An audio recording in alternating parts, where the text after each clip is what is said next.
يا زهور الروض ميدي أسمعي ليلي نشيدي.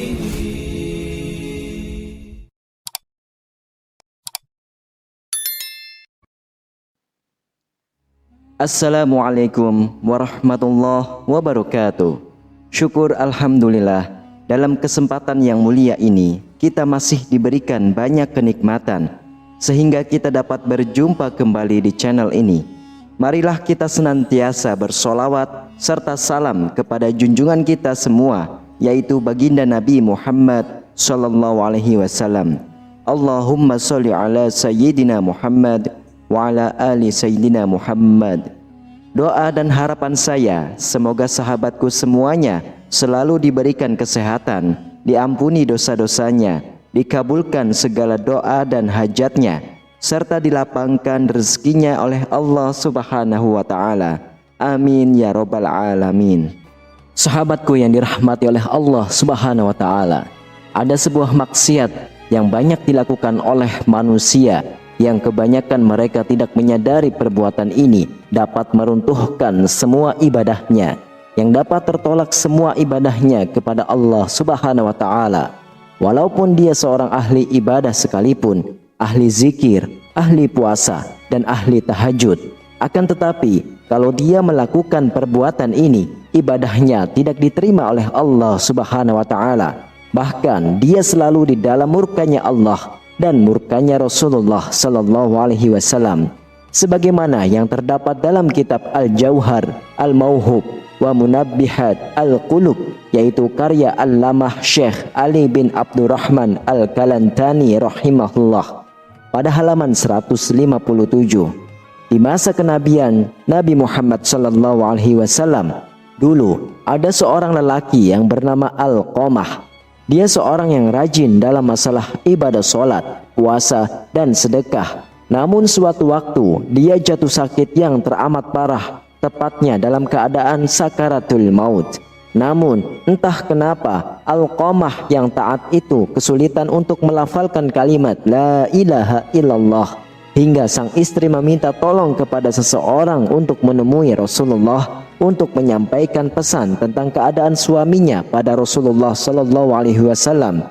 Nabi pun mengutus Bilal, Ali, Salman, dan Ammar radhiyallahu anhu untuk datang ke rumah Alqamah. Di sana mereka menyaksikan betapa Alqamah dalam keadaan yang memprihatinkan. Mereka bertanya-tanya, bagaimana mungkin seorang yang taat kepada Allah dan Rasulnya itu kesulitan dalam melafalkan kalimat La ilaha illallah. Lidah Alqamah seperti terkunci ketika akan melafalkan kalimat itu. Merasa khawatir, mereka kini mengutus Bilal untuk menyampaikan apa yang mereka saksikan kepada Rasulullah sallallahu alaihi wasallam. Rasulullah pun bertanya, apakah Alqamah masih memiliki ayah dan ibu? Ayahnya sudah meninggal, tapi dia masih memiliki seorang ibu yang sudah tua renta. Jawab Bilal apa adanya. Baiklah, temuilah ibu Alqamah. Aku titip salam untuknya. Jika dia masih mampu berjalan, dia bisa menghadapku. Jika tidak bisa, maka aku yang akan ke sana. Rasulullah menyuruhkan itu kepada Bilal bin Rabah. Sebagaimana yang dikatakan Rasulullah sallallahu alaihi wasallam, Bilal menyampaikan itu pada ibu Alqamah tanpa menambah dan mengurangi satu kata pun. Lebih baik aku yang menemui Rasulullah, ucap ibu Alqamah. Meski sedikit tertatih-tatih dengan tongkat sebagai penyangganya, ibu Alqamah menemui Rasulullah. Dia mengucapkan salam dan langsung disambut Rasulullah. Jadi bisakah ibu menceritakan bagaimana keadaan Alqamah yang sebenarnya? Kenapa dia nampak kesulitan melafalkan kalimah La ilaha illallah? Padahal setahu saya, dia seorang hamba yang rajin, lagi taat. Rasulullah meminta penjelasannya. Karena aku murka kepadanya wahai Rasulullah. Ibu Alqamah menjawab, adakah alasan kenapa engkau sampai murka terhadap Alqamah? Karena Alqamah sudah menyakitiku. Dia lebih mengutamakan istri daripada ibunya. Dia benar-benar menentangku demi menuruti keinginan istrinya. Rasulullah pun mengangguk-ngangguk kepala, tanda mengerti bahwa yang mengunci lidah Alqamah hingga tidak bisa melafalkan kalimat La ilaha illallah adalah karena murka dari ibunya sendiri. Kemudian Rasulullah Shallallahu Alaihi Wasallam memanggil Bilal, menyuruh Bilal untuk mengumpulkan kayu sebanyak-banyaknya untuk membakar tubuh Alqamah.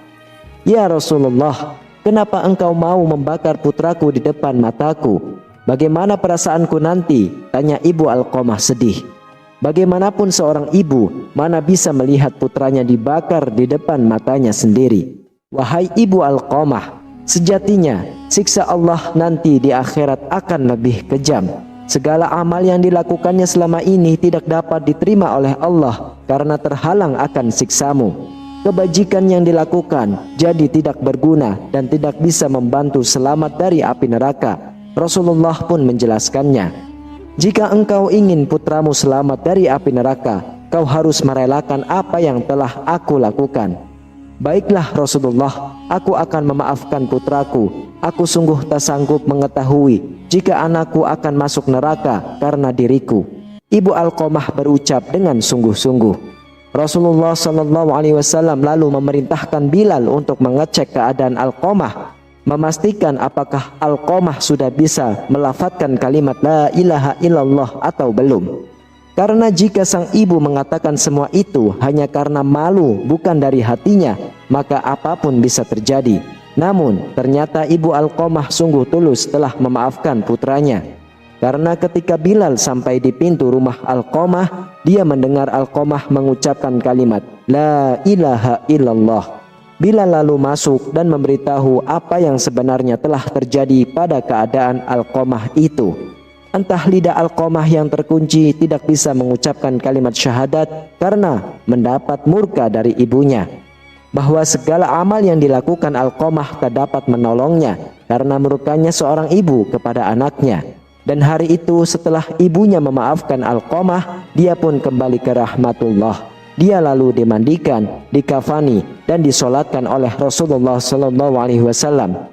Setelah dikuburkan, Nabi Muhammad Sallallahu Alaihi Wasallam berkata, "Wahai sekalian kaum muhajirin dan ansor, barang siapa yang melebihkan istrinya daripada ibunya, dia akan mendapatkan laknat dari Allah dan para malaikat dan sekalian manusia.